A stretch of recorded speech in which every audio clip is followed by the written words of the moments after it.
Hai Kiapers, ada banyak bahasa di dunia. Bagaimana asal-usul terciptanya bahasa? Diperkirakan ada lebih dari 7.000 bahasa yang digunakan di dunia. Mulai dari bahasa Mandarin sebagai bahasa yang paling banyak digunakan, kemudian bahasa Spanyol, lalu bahasa Inggris, dan lain sebagainya. Tapi bagaimana asal-usul terciptanya bahasa, dan mengapa banyak sekali bahasa yang digunakan di dunia ini? Menurut Noam Chomsky, bahasa muncul sekitar 60.000 hingga 100.000 tahun yang lalu di Afrika. Sebelum bahasa ditemukan, diperkirakan manusia berkomunikasi menggunakan suara-suara yang dihasilkan oleh mulut dan gerakan tubuh. Lalu kemudian, otak manusia berevolusi dan berkembang sehingga dapat memahami hal-hal yang lebih sulit.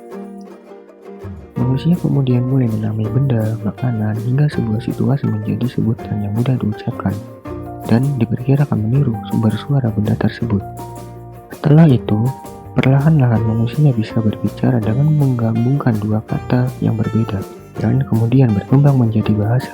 Sedangkan bahasa yang beraneka ragam dan berbeda-beda di setiap negara disebabkan oleh isolasi budaya yang terjadi di zaman nenek moyang manusia. Saat itu, nenek moyang kita melakukan migrasi ke berbagai negara di dunia untuk mencari sumber makanan. Nah, isolasi budaya ini membuat munculnya bahasa yang berbeda di setiap negara. Ini disesuaikan dengan kondisi alam, makanan, dan makhluk hidup lain di sekitarnya.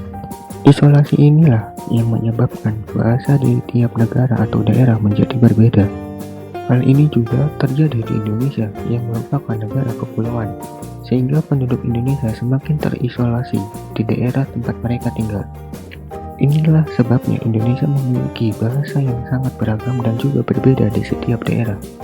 Lalu saat dua kelompok yang berasal dari dua tempat yang berbeda, bahasa yang mereka miliki kemudian membaur menjadi satu.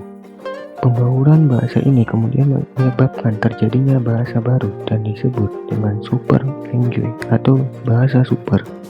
Karena inilah faktor jarak juga menjadi hal yang mempengaruhi terbentuknya bahasa. Misalnya saja, negara yang berdekatan biasanya cenderung mempunyai nama yang sama untuk sebuah benda, seperti antara Indonesia dan Malaysia. Dan itulah tadi pembahasan tentang mengapa bahasa di dunia dan bagaimana asal-usul terciptanya bahasa.